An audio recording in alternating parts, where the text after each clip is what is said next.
In this session, we're going to discuss the initial payroll systems configuration for the construction payroll module within Sage Intacct. The first two areas we need to focus on is the expense types in time and expenses and the tenant configuration within the construction payroll module. So we're first going to go into the application time and expense, and we're going to go into the configuration under setup. And inside here, under the GL accounts area, there's going to be a button here called expense types. You want to make sure this box is checked because we're going to need to use expense types. So when the payroll posts over to time and expense, we're going to point it to the correct expense type that we're going to set up next.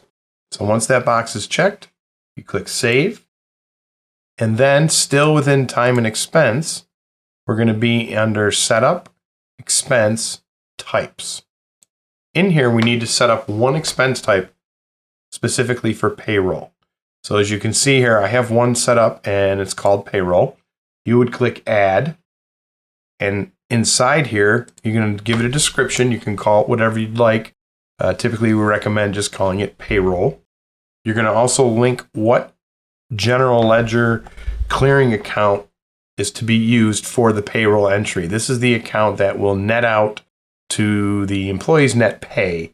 So when the payroll is posted, it'll show what's due to this 2014 account.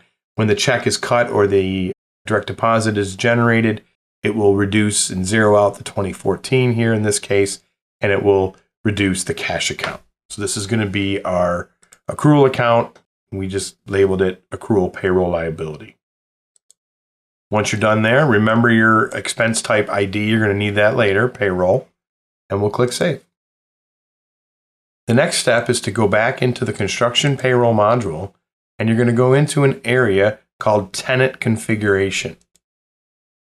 This is something you'll need to go in and set up initially, and once you're done in here, you shouldn't have to return into this area again.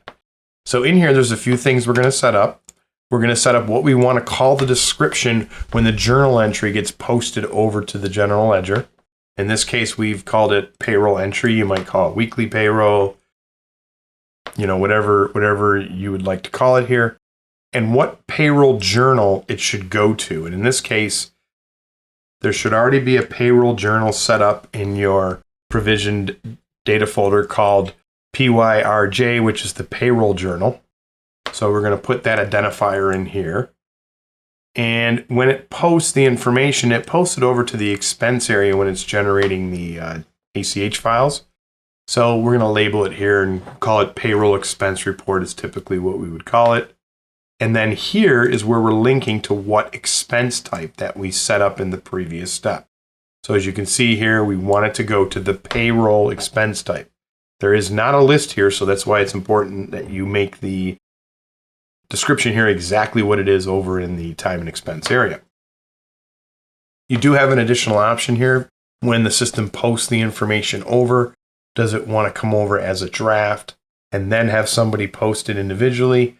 Or it's fine, once it's posted, it'll post throughout the system in the journal entries, in the time cards, in the expense area. We've elected to set it up as no, and that's what we would recommend for most cases. But if you do want to have it come over as a draft, you can elect to slide it over to yes. You'll click Save, and that will set up your tenant configuration for the payroll module.